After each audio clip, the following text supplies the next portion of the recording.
As the 2023 elections draw near, remember, evil prospers when good men and women only wish for peace, but never take a step to make peaceful elections happen.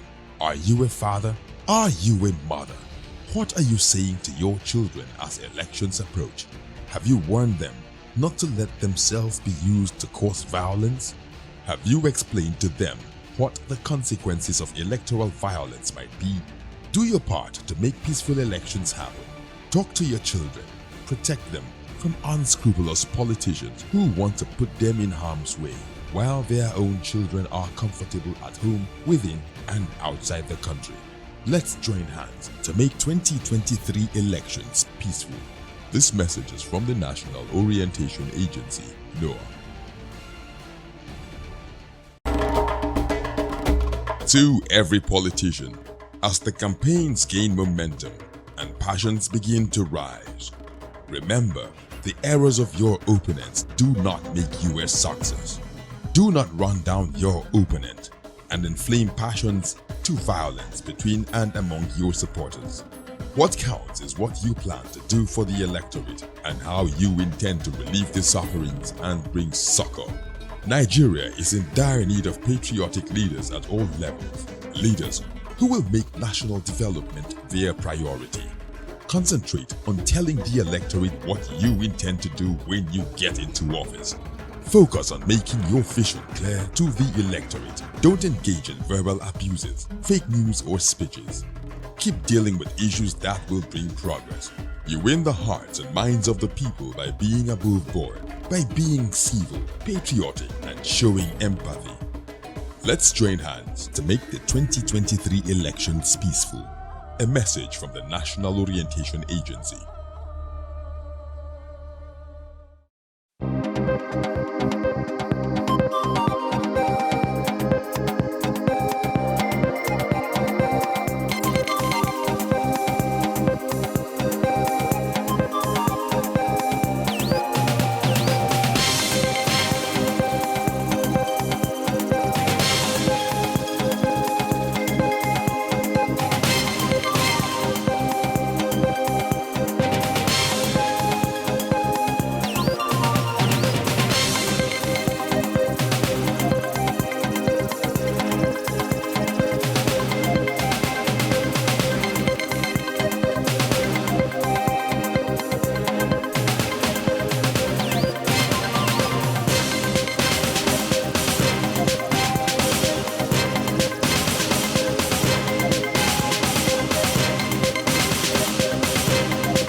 Where you find that empathy, look at the same. Not necessarily tribal or regional. But I have said that.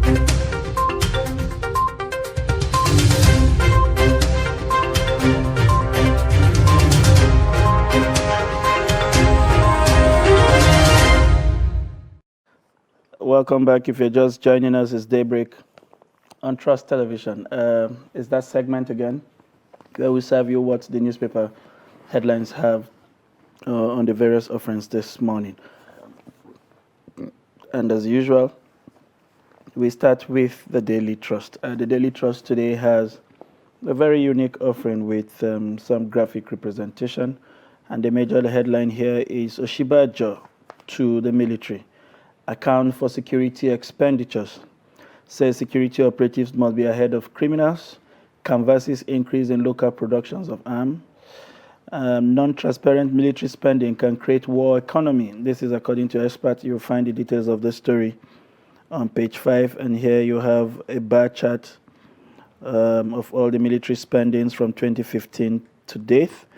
988 billion in 2015, 1.07 trillion in 2016, 1.15 trillion in 2017, 1.35 trillion in 2018, 1.4 trillion, 2019, 1.8 trillion, 2020, and as a date, in 2021, we have about 1.96 trillion and have so far expended about 722.53 billion.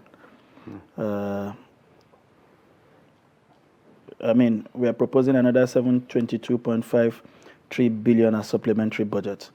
I mean, when you look at these figures clearly, it shows that in terms of financing, we are not reneging. What basically we are not seeing as Nigerian is a match.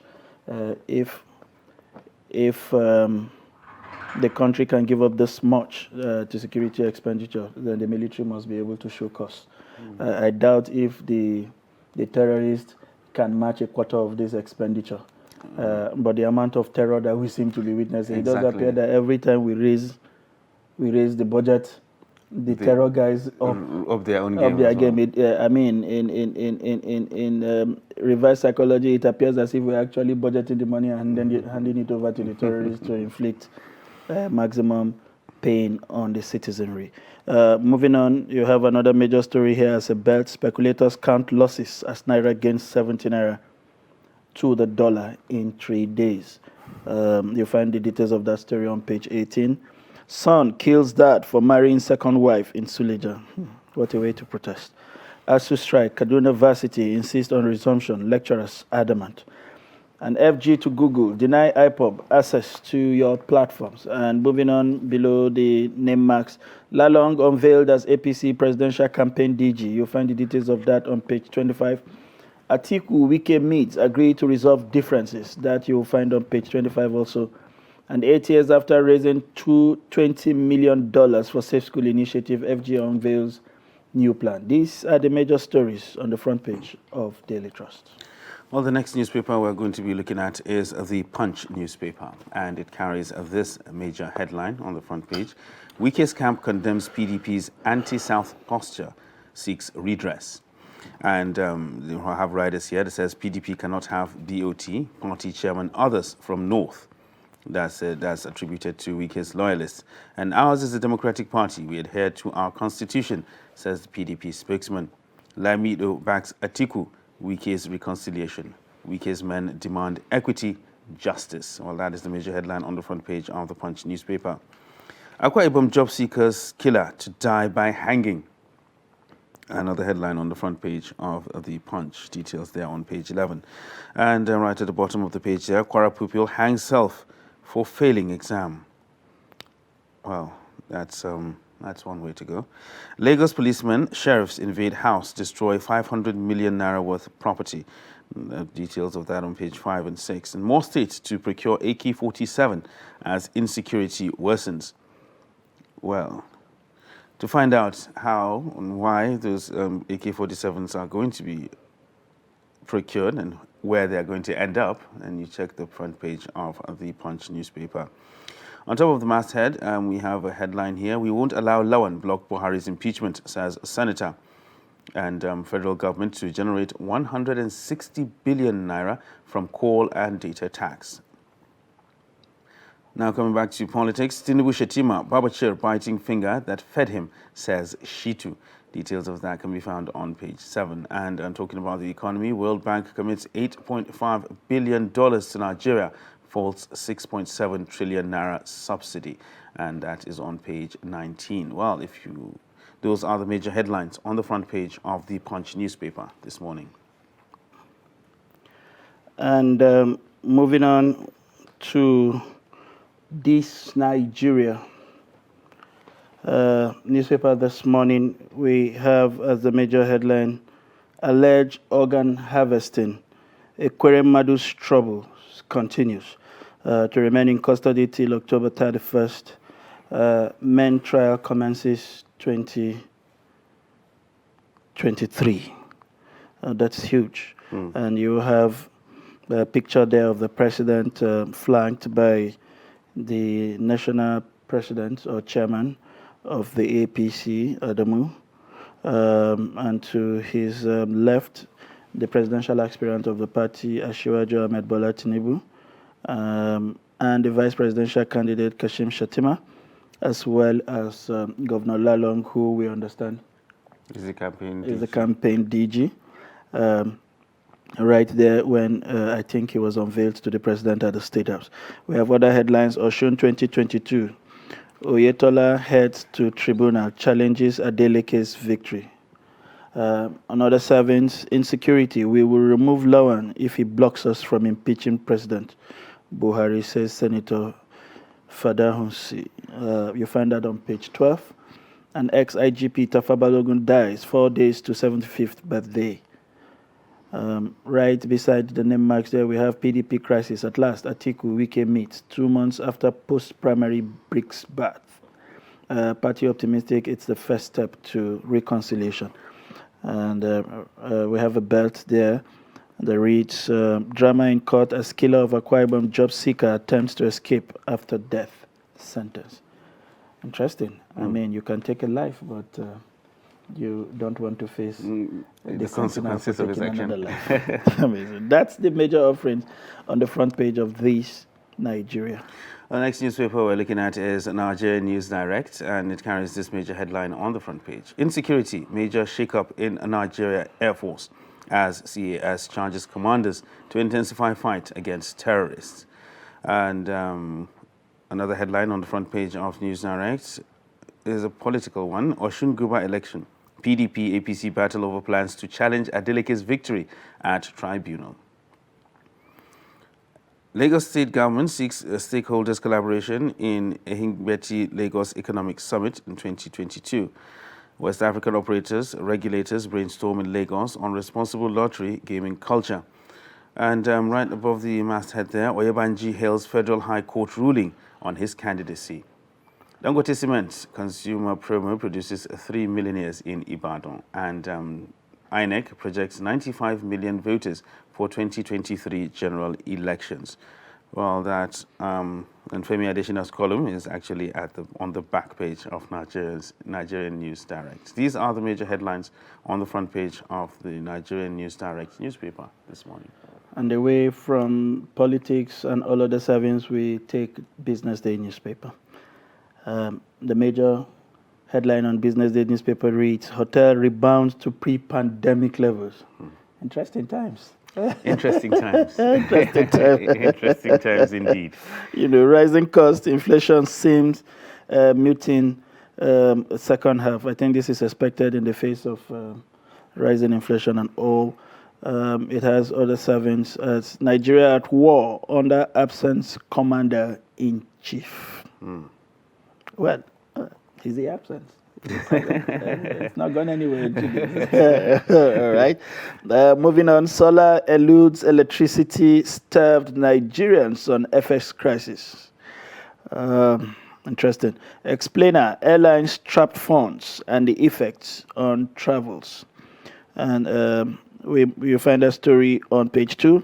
Nigeria, Algeria, Egypt offer Europe alternative to Russian gas. Well, I don't know how this works, but I think we're even looking for the gas ourselves. The thing is, I think we're just not managing it the way we're supposed to. You know, and then you have that story there, the head of mission, head of economic department, the Kingdom of Netherlands, chairman of CIG Group, another there, you know, posing at the pre-briefings of the Lagos Economic Summit, popularly known as Ehingbeti. That is where the Lagos Development Plan has been muted and followed. It's a forum, I understand, that brings private sector players, development partners, and the government to a round table to discuss what is best for the state and the strategies to go forward. These are the major servants on the front page of Business Day this morning. Well, next newspaper we're going to be looking at is the Leadership Friday, and it carries this major headline: Atiku Wike finally meet to resolve lingering crisis. That is the major headline on the front page of the Leadership Friday, and it has riders here. It says set up harmonization committee, and PDP National Working Committee passes vote of confidence on IU. Ex-VP appoints Melaye Bwala campaign spokespersons, and Tinubu names Lalong DG Keamu as spokesman. CSO's kick as FG moves to revive defense company. And right at the bottom of the page there, Ganduje will sign death warrant on Hanifa's killer, says Commissioner. Killer of Akwa Ibom job seeker attempts to escape after death sentence.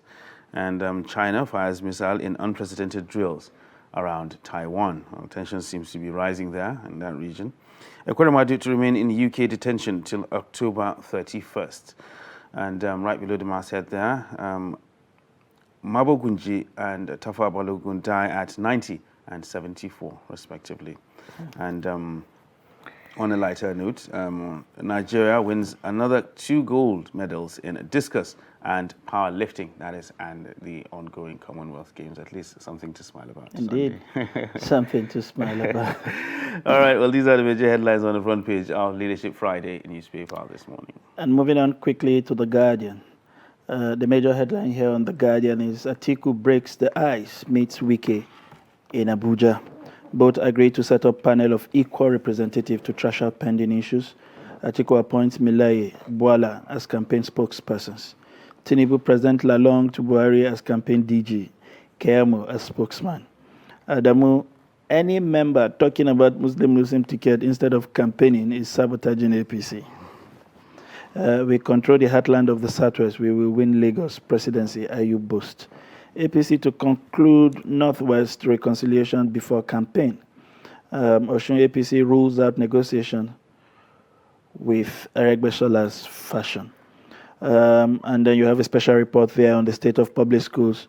Alumni Association to the rescue. It's a pity, and I hope the government will not completely abandon this responsibility to the alumni. I think some positive news came in there from some alumni association with a medical doctor from UI making a whopping $1 million donation to the medical school, University of Ibadan. I can imagine how much impact that will make to just that department alone. And I hope the administrators would not cash in on this rather than allow it to impact his successors, or people who are coming in his footstep right there in that school. And then rushing through other stories quickly, FG urged Google to stop IPOD from using platform. Car dealers importing drugs, NDLEA alleges. Stop night visits to judges' residence, Supreme Court justices tell government official. Wow. Ido disclaims widespread anti-prostitution campaign. And terrorist kill 3, adopts 13 in Katsina. And prioritizing 1.5 billion vehicle purchase for Niger ahead of ASU shows insensibility. That is according to CNPP and others to Buhari. These are the major headlines on the front page of the Guardian newspaper. All right, so that wraps up the offerings on the front pages. We will go deeper into the analysis after this short break. We have our reviewer right here in the house, and we'll take a short break, and when we return, we'll dive deeper into the analysis of the headlines. You stay with us. But in a situation where you find that a person look at the same, Not necessarily tribal or regional. but I have said that.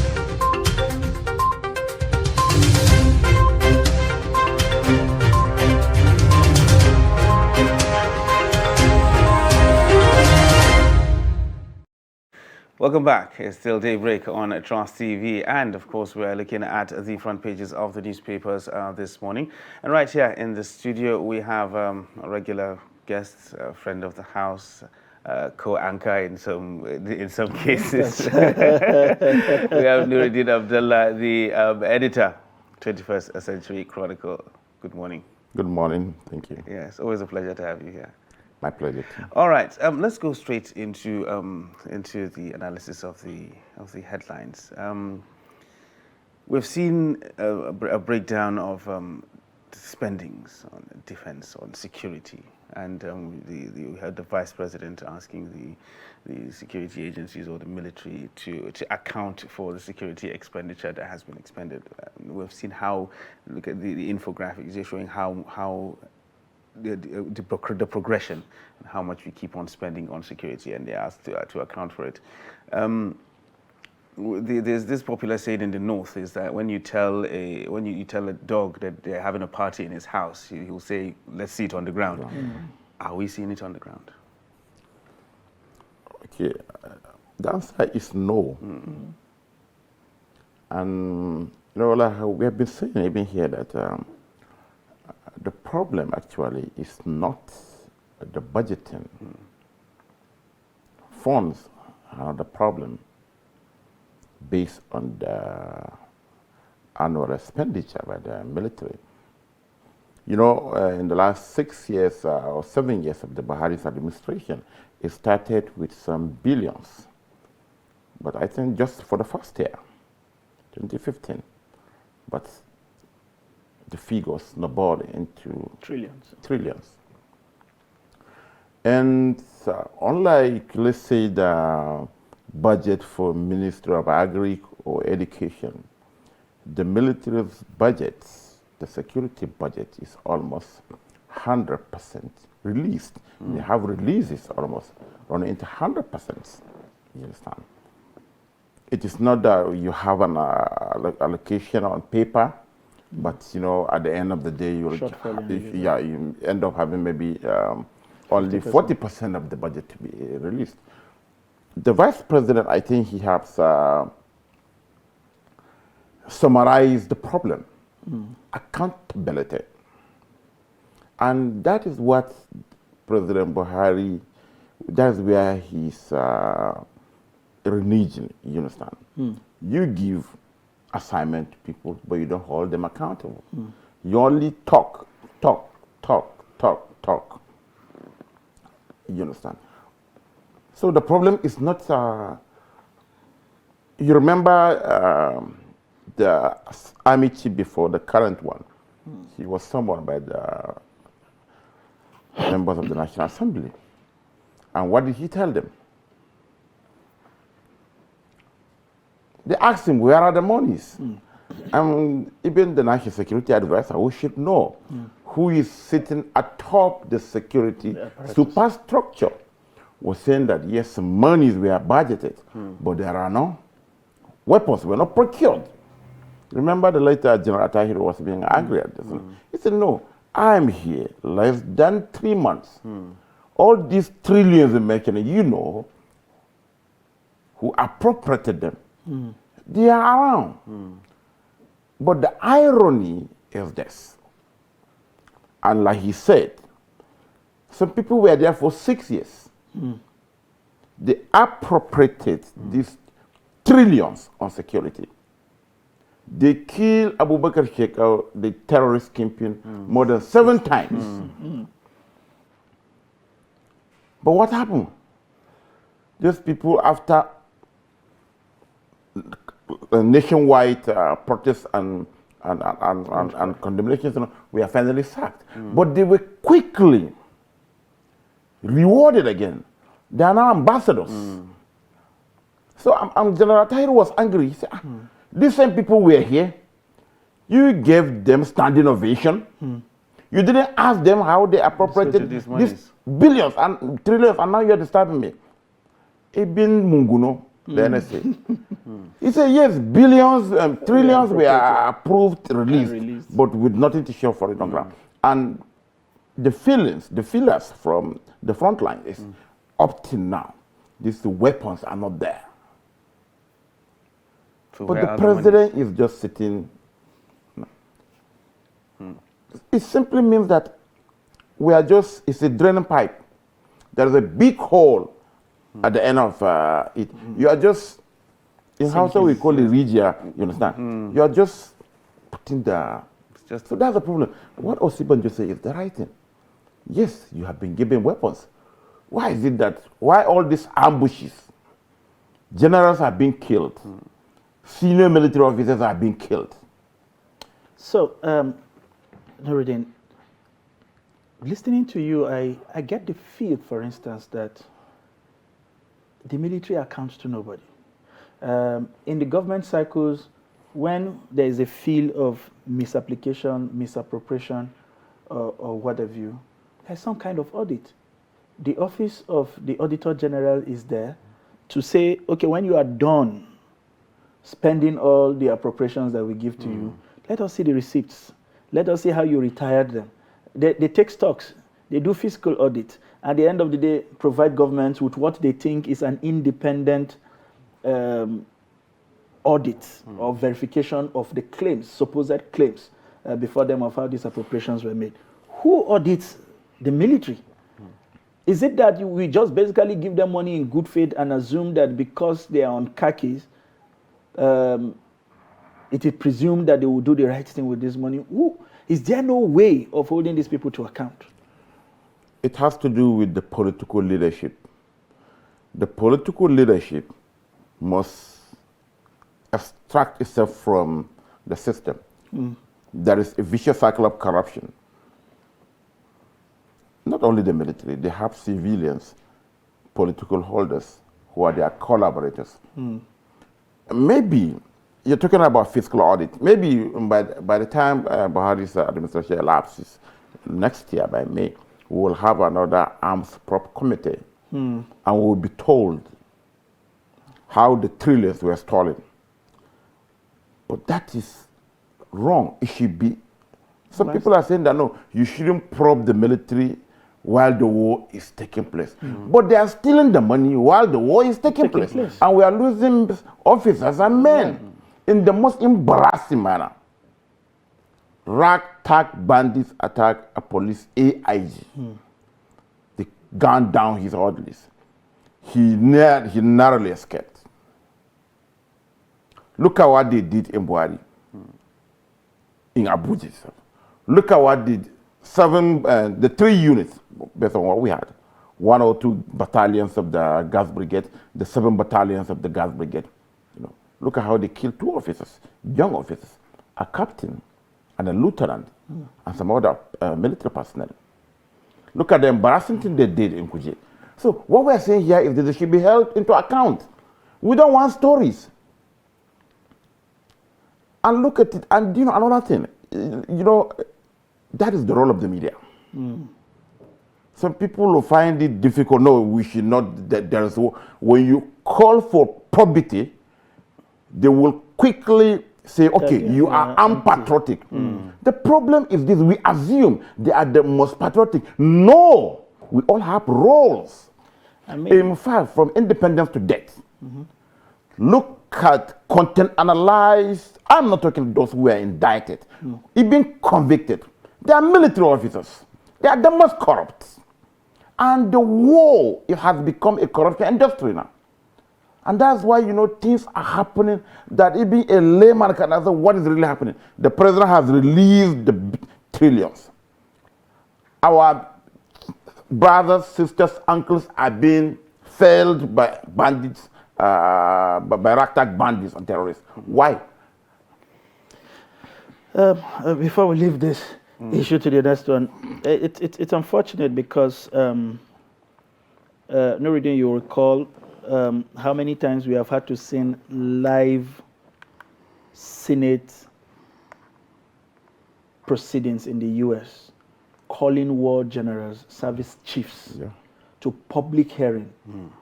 Open public hearing, not these closed door sessions they hold with this general and they come out.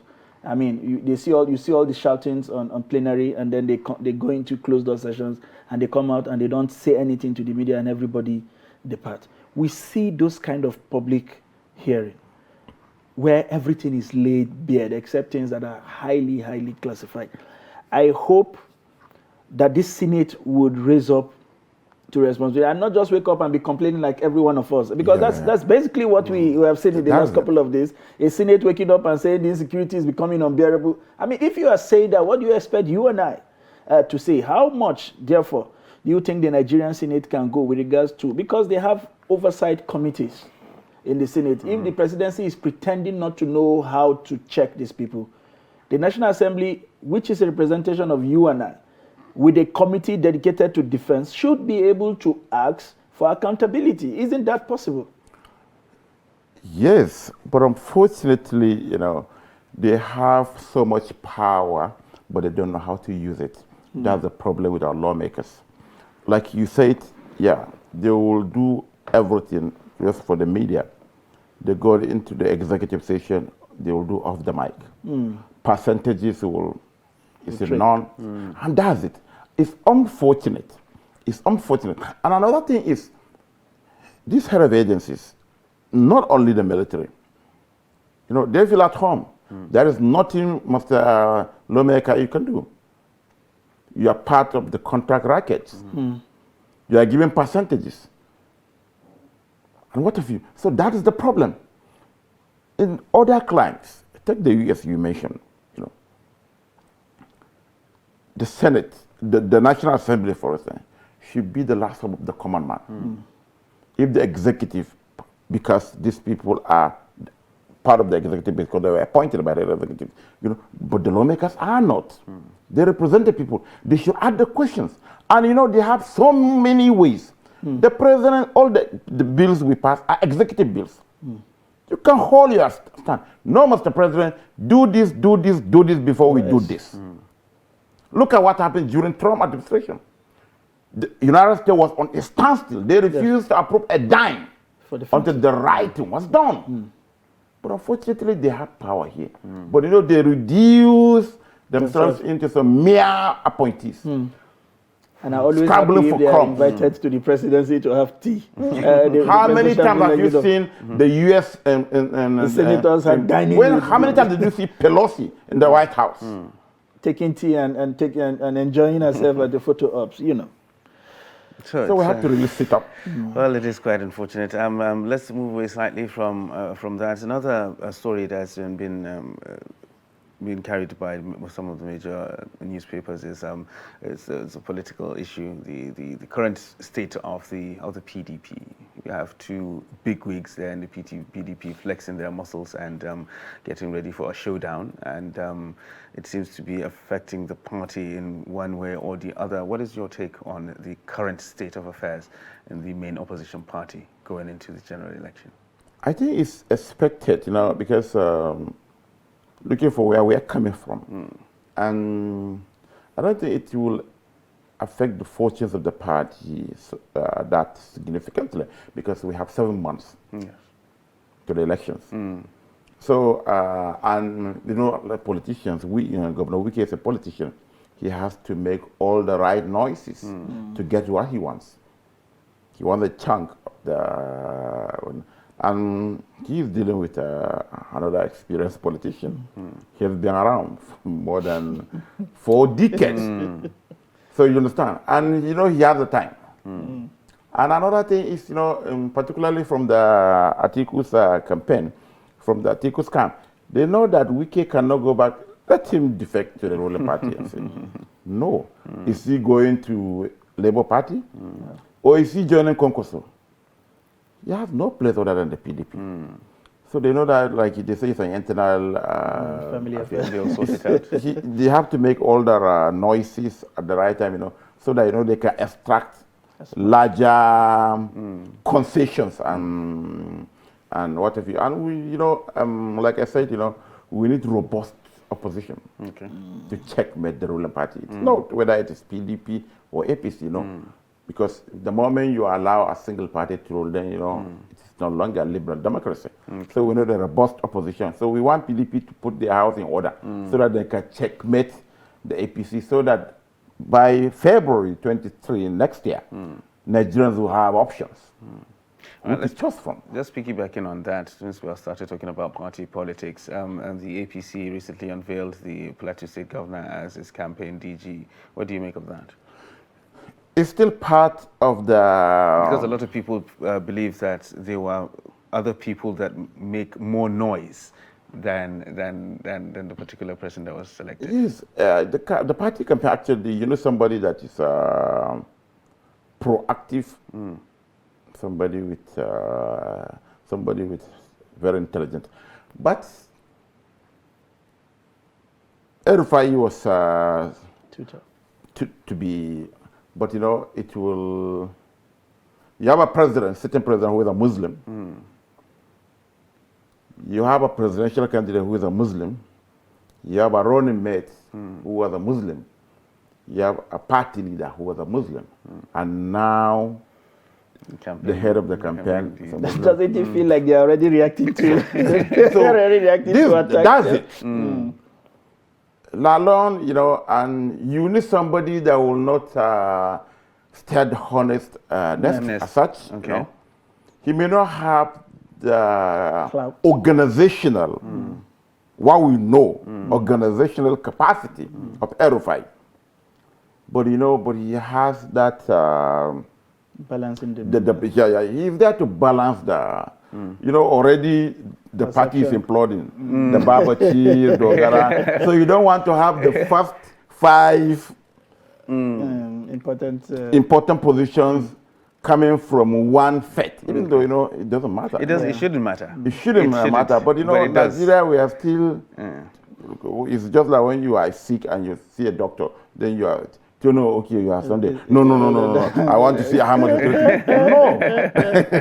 But unfortunately, we are still stuck at that. So they have to do that balancing, particularly to deflate, to de-escalate the rising tension. The rising. My worry, as well as that of other Nigerians, really is, and I had the same worry too when refining was being tutored, was the fact that these are governors of states that are precarious. You would think that their attentions would be needed more. And in the face of this campaign, having been somebody who has traveled deeply with these campaigns, you would think that a lot of distractions will come to the governors jumping from one place. It basically would mean they would even have to abandon their state. How does this... And he's also the chairman of the Northern Governors Forum. How do you juggle all of this? The campaign will start next month, right? Yeah. Bye-bye to governance. Until What after the comes election. to politics? That is it. Whether we like it or not. Majority of them will just, because, they are not, they are going, they're outgoing. They are looking at the future. Where should I be after May 29 next year? So, you have to take yourself to where you are even not invited. You have to spend money on this, make all the right noises, so that after leaving office, they have spent almost 8 years now. So what else after 29 May next year? So, you have to be following the campaign trail so that by May 29 you'll be appointed as a minister. You secure your retirement plan. That is it. So now, they are just preparing their retirement. What they have done in the past is better, but anything... It's gone. To attend to Talking about retirement, this is how we will retire this particular segment of the newspaper review on Daybreak this morning. Nuruddin Abdullah, is a very, very big pleasure always to have you on the show and to get all these interesting perspectives and insights.